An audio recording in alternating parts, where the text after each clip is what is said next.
To give a brief summary of the Space Shuttle Challenger disaster, which took place on January 28th of 1986, 7 people died in an explosion of a shuttle which was headed to space. And pretty much what happened was the engineers warned NASA that it was not safe for the shuttle to take off, yet NASA went ahead with it anyways due to low temperatures that day. It led the engineers to be extra fearful about a potential explosion and something going wrong, and that's exactly what happened. So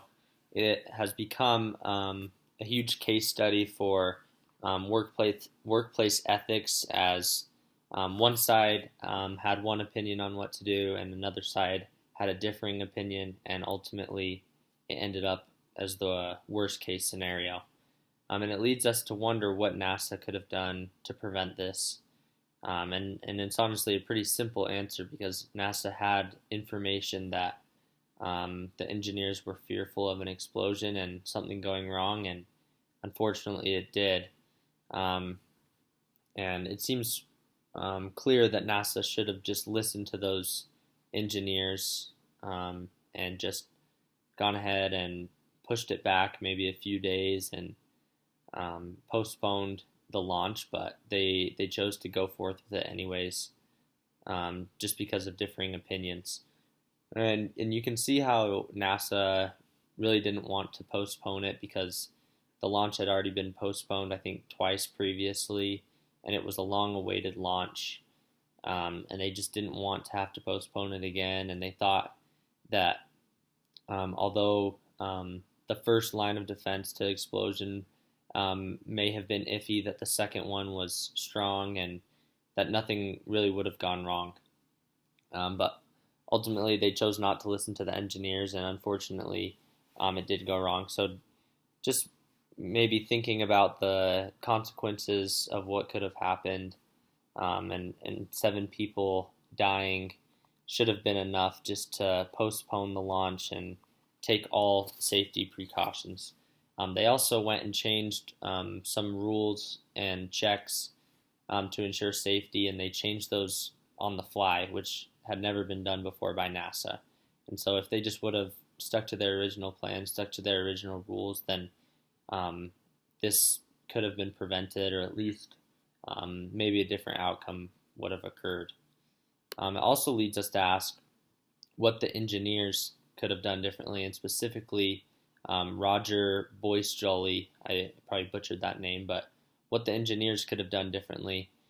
And this is where it's a little bit more tricky, because the engineers did all that they could to inform NASA on the potential dangers that they saw. NASA just chose not to listen to them, and so they could have gotten together and tried to put a bigger stop to the launch, but ultimately they did all that they could to give NASA the necessary information, and ultimately it was up to NASA to make the final decision, in which they went forth and did the launch. And this has become a case study for ethics, and especially in the workplace, and how we make these big decisions. And a lot of the times it won't be these huge decisions that will lead to death, or maybe a huge loss of money or something like that, but maybe just smaller decisions. I mean, I think as students, we should learn, yeah, we need to respect those that are above us, but in this case, the engineers were the ones with the expertise, and they were the ones that had all of the knowledge, and so they were the ones that really should have come forward and probably done a better job of convincing NASA that it wasn't the time to do the launch. And so I think it's important for us as students to understand that when we're the ones in control and we're the ones that have the expertise, then we do have the right to have a big influence in those type of decisions. And I think, although the engineers did all that they could, and ultimately NASA didn't listen to them, it ultimately comes back to those that have the expertise, that they have to be the ones that make that final decision.